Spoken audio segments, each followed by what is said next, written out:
Hello everyone, welcome to the static as.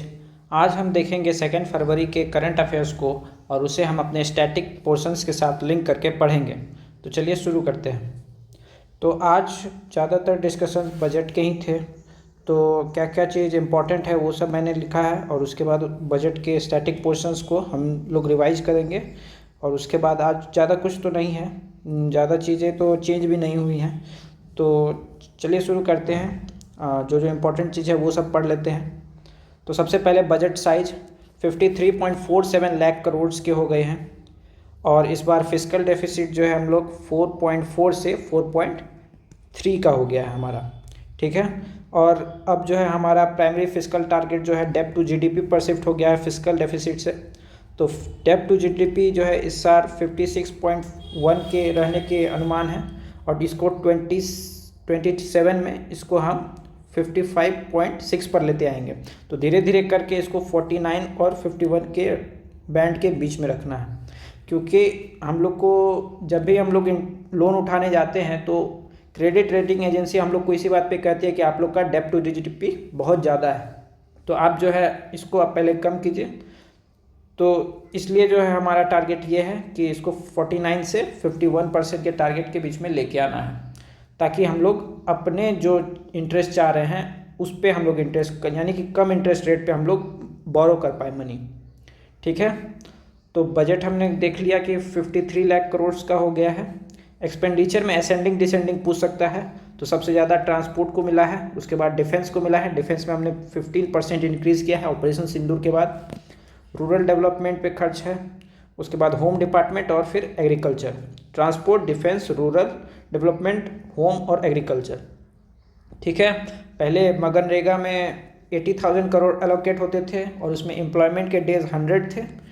अब प्रधानमंत्री विकसित भारत जी राम जी बिल आ गया है, जिसमें कि 95,692 करोड़ एलोकेट हुए हैं और इसमें भी दिन भी चेंज हो गया है, 100 से 125 दिन हो गया है। तो यही सब ज़्यादातर इम्पोर्टेंट है। और उसके बाद कितने रुपया आते हैं, तो कहाँ कहाँ से आते हैं और कहाँ कहाँ जाता है, उस सब के बारे में है। तो सबसे पहले बोरोइंग्स एंड लाइबिलिटीज़, जो हम लोग लोन वोन उठाते हैं डेवलपमेंटल वर्क्स के लिए, उसके लिए 24%, income tax 21%, corporation tax company से जो टैक्स लेते हैं वो 18% और जीएसटी इनडायरेक्ट टैक्स वो 15%। तो 15 + 3 18 + 3 21 और +3 24। तो borrowings, income tax, corporation tax, GST, तो ये इसका डिसेंडिंग ऑर्डर है, इसको याद रखना बहुत ज़रूरी है। इसके बाद जो है हम लोग 1 रुपया जो गवर्नमेंट को आता है तो 1 रुपया खर्च कहाँ करती है, तो इसका जो है स्टेट को जो शेयर मिलना है उनका 22%, वो स्टेट 22 पैसे ले लेती है 1 रुपये में से। उसके बाद जो हमने यहाँ पे बोरोइंग्स किए हैं उनके भी इंटरेस्ट पेमेंट वगैरह करने होते हैं, तो वो 20% हो गया। उसके बाद सरकार जो है वेरियस स्कीम चलाती है सेंट्रल सेक्टर, तो उसमें 17% पैसे खर्च, और उसके बाद डिफेंस में 11%। चार ही हैं, उनको सही इनका ऑर्डर जो है बहुत ज़रूरी है, ठीक है। तो अब बजट से रिलेटेड स्टैटिक पोर्शन को करते हैं। जैसा कि हमने कल भी पढ़ा था कि बजट जो है कोई मेंशन नहीं है, मेंशन है एनुअल फाइनेंशियल स्टेटमेंट का 112 में, उसके बाद मनी बिल आर्टिकल 110 में है, ठीक है। उसके बाद अप्रोप्रिएशन बिल यही देते हैं कि कंसोलिडेटेड फंड से आप पैसा निकाल सकते हैं, तो अप्रोप्रिएशन बिल इसको पास कराना होता है। आर्टिकल 114 फाइनेंस बिल, कोई नया टैक्स वगैरह लगा रहे हैं तो उसके लिए, तो ये सब आपको याद करना पड़ेगा। Money bill 110, annual financial 112, appropriation bill 114, finance bill 117, type 1 clause 1 में और टाइप 2 क्लॉज 3 में, ठीक है। बजट नेक्स्ट ईयर के लिए होते हैं, इकोनॉमिक सर्विस प्रीवियस ईयर के लिए। और ये सबसे इम्पोर्टेंट, इसको चीफ इकोनॉमिक एडवाइज़र करते हैं मिनिस्ट्री ऑफ फाइनेंस के, ठीक है। अब पहले 2 बजट आते थे, एक नॉर्मल बजट और एक रेलवे बजट 2017 से, इसको भी अब नॉर्मल बजट में ही मर्ज कर दिया गया है, ठीक है। तो अब जानते हैं बजट के प्रकार। बजट जो है एक रिसिप्ट खाते होते हैं, एक एक्सपेंडिचर, कि हम लोग हमारा पैसा कहाँ आ रहा है और हमने ये खर्च कहाँ कर रहे हैं, ठीक है। रिसिप्ट भी 2 तरह के होते हैं, रेवेन्यू रिसिप्ट और कैपिटल रिसिप्ट। रेवेन्यू रिसिप्ट में जो डेली बेसिस पे हमारे इनकम हो रही है वो, जैसे कि डोनेशंस, कभी फाइन मार दिए, बाइक चालान वगैरह, ये इंटरेस्ट पेमेंट जो दूसरी कंट्री इंडिया को करती है वो रेवेन्यू रिसिप्ट में। हम लोग कोई टिकट विकेट खरीदते हैं वो बुक्स वगैरह पीआईबी वाले बुक सब गवर्नमेंट बेचती है वो सब। कोई कंपनी अपना प्रॉफिट इशू करती है तो डिविडेंड मिलता है, तो वो सब रेवेन्यू रिसिप्ट का पार्ट है। ठीक है। कैपिटल रिसिप्ट जो है जो बार बार नहीं मिलेगा, सिर्फ एक बार ही मिल रहा है, वो कि कोई हमने लोन लिया है दूसरे गवर्नमेंट से या इंटरनेशनल मार्केट से उठाया है वो, उसके बाद जो है जो कोई दूसरी कंट्री जो है हमने जिसको लोन लिया था उसका प्रिंसिपल पूरा का पूरा लौटा रही है तो वो हमारे कैपिटल रिसिप्ट में आएगा। हमने कोई एसबीआई का कंपनी है उसमें हमारी गवर्नमेंट की 100% हिस्सेदारी है तो उसने 40% डाइल्यूट कर दिया, तो 40% को डाइल्यूट करने के बाद जो इनकम गवर्नमेंट को आई वो डिसइन्वेस्टमेंट में कैपिटल रिसिप्ट में आएगा। ठीक है। उसी तरह एक्सपेंडिचर भी जो डेली बेसिस पे खर्च हो रही है वो रेवेन्यू एक्सपेंडिचर, और जो फ्यूचर के लिए इनकम जनरेट करके देगी उसके लिए कैपिटल एक्सपेंडिचर। तो देख लेते हैं रेवेन्यू एक्सपेंडिचर में डेली बेसिस में क्या होगा। सैलरी हम लोग को देना होगा, पेंशन देना होगा, जो हम लोग बोरो किए हैं मनी को उसका इंटरेस्ट भी तो देना होगा, वो सभी रेवेन्यू एक्सपेंडिचर में हो गया। गवर्नमेंट सब्सिडी देती है फर्टिलाइजर्स पे और सब स्कीम्स वगैरह पे, तो वो सब सब्सिडी में आएगा। डिफेंस सेक्टर में देखिए, डिफेंस सेक्टर में अगर हम टैंक्स वगैरह खरीदते हैं तो टैंक्स वगैरह कैपिटल एक्सपेंडिचर में आएगा, और टैंक्स का फ्यूल अगर देते हैं तो वो हमारा रेवेन्यू एक्सपेंडिचर में आएगा। उसके अलावा डिफेंस पर्सनल की सैलरीज वगैरह हो गई, या फिर हाई कोर्ट जज, सुप्रीम कोर्ट जज, ये सब की सैलरी जो है ये सब रेवेन्यू एक्सपेंडिचर में। और कैपिटल एक्सपेंडिचर में हो गया कि अगर हम लोग कोई फ्यूचर के लिए हम लोग इनकम जनरेट करने वाले एसेट्स को करने के लिए खर्चा करते हैं तो वो। ठीक है। तो इसमें हाईवेज हो गया, हॉस्पिटल हो गया, तो ये सब है रेवेन्यू पार्ट और कैपिटल एक्सपेंडिचर के। ठीक है।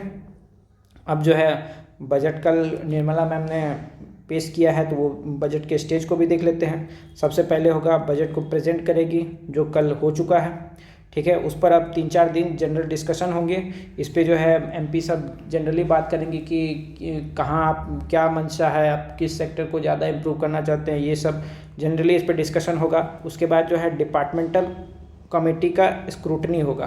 सारे ये डिपार्टमेंट 24 डिपार्टमेंट होते हैं, सबके 31 मेंबर होते हैं, 21 लोकसभा से 10 राज्यसभा से। ठीक है। तो वो सब एग्जामिन करती है कि किसको कितना, किस मिनिस्ट्री को कितना बजट मिला, उसके बाद जो है पिछले साल कितना बजट दिया था, इस साल क्या दिया है, कोई एफिशिएंटली खर्च कर रहा है कि नहीं, ये सब बातों पे डिपार्टमेंट स्क्रूटनी करती है। उसके बाद डिमांड फॉर ग्रांट होता है, मिनिस्ट्री वाइज इसमें डिटेल डिस्कशन होती है। इसी में कट मोशन सब होता है, policy cut, economic cut, token cut.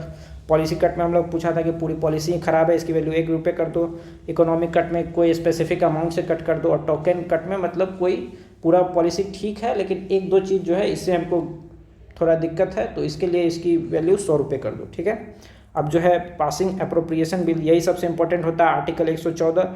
इससे जो है सरकार, इसको पास कराने के बाद सरकार को परमिशन मिल गया है कि कंसोलिडेटेड फंड से आप जो है पैसे उठा सकते हैं। ठीक है। उसके बाद फाइनेंस बिल पास किया जाता है, कोई अगर एक्स्ट्रा टैक्सेशन वगैरह लगाना है तो उसके लिए। ठीक है। अब टैक्सेस भी 2 प्रकार के होते हैं, डायरेक्ट टैक्स होता है, इनडायरेक्ट टैक्स होता है। इनकम टैक्स जो है डायरेक्ट टैक्स का पार्ट है। इनकम टैक्स हो गया, कैपिटल गेंस टैक्स हो गया, corporation tax, security transaction tax. Security transaction tax जब होता है कि हम लोग कोई शेयर वगैरह बेचते हैं तो बेचने पर ही सिर्फ लगता है, ओनली ऑन सेलिंग। ठीक है। इसमें भी इम्पोर्टेंट चेंजेस हुए हैं कि 0.05% जो है अब फ्यूचर एंड ऑप्शंस के लिए टैक्स लेगी गवर्नमेंट। पहले कितना था 0.02%, अब इसको इंक्रीज करके 0.05% कर दिया गया है। ठीक है। तो क्योंकि वैल्यू हमारे शेयर मार्केट की बहुत ज़्यादा ओवर वैल्यूड हो गई थी तो इसको कर्व करने के लिए तो ये तो ठीक चीज़ है, तो ये करना चाहिए। उसके बाद इनकम टैक्स को डिटेल से पढ़ते हैं। Income tax non agricultural tax होता है, एक एग्रीकल्चरल टैक्स होता है। नॉन एग्रीकल्चरल टैक्स अगर कोई है तो उस पर यूनियन गवर्नमेंट जो है वो टैक्स वसूलेगी। अगर कोई एग्रीकल्चरल इनकम है तो उस पर स्टेट गवर्नमेंट वसूलेगी। तो एग्रीकल्चर पे स्टेट क्यों वसूलेगी, क्योंकि एग्रीकल्चर जो है स्टेट लिस्ट में आता है 7th शेड्यूल में। ठीक है। तो ये पॉलिटी का पार्ट हो गया। उसके बाद कैपिटल गेंस टैक्स, हमने कोई एसेट परचेज किया जैसे सोना चांदी, कोई शेयर परचेज किया तो उसके वैल्यू फ्यूचर में बढ़ जाती है, तो उसको अगर बेचते हैं तो उस पर आपको टैक्स देना पड़ता है। अगर 1 साल से ज़्यादा रख के बेचा है आपने तो उसके प्रॉफिट पे 12% टैक्स दिया जाएगा। इसको बोलते हैं long term capital gains tax, ठीक है। अब शॉर्ट टर्म में 1 साल के अंदर आपने उसको बेच दिया तो short term capital gains tax ये 20% है। और सेम डे में खरीदा और सेम टाइम में ही बेच दिया तो इसको इंट्राडे ट्रांजैक्शन बोलते हैं। ये जनरली स्टॉक मार्केट में होता है कि सेम डे में परचेज़ किया और सेम डे में बेच दिया, तो ये स्पेकुलेटिव टैक्स के अंदर आता है, तो ये 30% होता है, बहुत ज़्यादा है। उसके बाद कॉरपोरेशन टैक्स, जो कंपनी प्रॉफिट करती है वो सरकार को कॉरपोरेशन टैक्स भरती है। तो और सिक्योरिटी ट्रांजैक्शन टैक्स तो हम लोग पढ़ ही चुके हैं, सिर्फ सेलिंग करने पे होता है, ठीक है। अब इनडायरेक्ट टैक्स कस्टम्स टैक्स हो गया, कोई भी चीज़ हम लोग इंपोर्ट करते हैं तो उस पर कस्टम्स टैक्स हो गया। अब जीएसटी तो जानते ही हैं, कोई भी चीज़ हम लोग खरीदते हैं तो उस पर हम लोग जीएसटी भरते हैं। एक्साइज हो गया कि पेट्रोल डीजल पे ये एक्साइज ड्यूटी लगता है। अब है एक लेफर कर्व। लेफर कर्व होता है कि कितना टैक्स रिवेन्यू जो है टैक्स परसेंटेज को इंक्रीज़ करने पे कितना रेवेन्यू इंक्रीज़ आएगा, ठीक है। तो ये कहता है कि आप जो है शुरू में टैक्स परसेंटेज बढ़ाएंगे, 0% पे तो कोई इनकम नहीं आएगा सरकार को, तो 0% से जैसे ही आप लोग ऊपर बढ़ेंगे तो एक लेवल आएगा, यहाँ तक आपके रेवेन्यू बढ़ेंगे। उसके बाद अगर आप टैक्स परसेंटेज को बढ़ाते हैं तो उसके बाद जो है आपके रेवेन्यू गिरने लगेगी। 100% पे जितना कमा रहे हो सब सरकार ही लेगी, तो कोई काम क्यों करेगा, ठीक है। तो वही है कि ये एक ऑप्टिमल लेवल तक आपके टैक्स आप जितना बढ़ाओगे उतना आपका टैक्स रिवेन्यू भी बढ़ेगा, ठीक है। तो आसान भाषा में कहेंगे कि tax revenue increases with tax rate up to an optimal point, ठीक है। अब ये सब हो गया इनकम टैक्स रेट, ये सब तो ज़्यादा कुछ इंपॉर्टेंट नहीं है, लेकिन वही है कि ये सब पूछ सकता है वनडे एग्जाम्स में कि 4 लाख तक 0 है, 4 to 8 लाख तक 5% है, 8 to 12 10%, 12 से 16, उसके बाद 24 लाख तक, 24 लाख के बाद 30%। इसके अलावा स्टैंडर्ड डिडक्शन हो गए हैं 75,000 रुपये, 75,000 के, तो ये सब है। उसके अलावा तो आज कुछ नहीं है, तो इतना ही आज रखते हैं। अगर आपको वीडियो अच्छा लगा तो आप लाइक कीजिए। आपको क्या चीज़ इसमें अच्छी लगी, क्या चीज़ ख़राब लगी, इसमें कमेंट कीजिए और चैनल को सब्सक्राइब कर लीजिए। तो अब मिलेंगे कल। Thank you.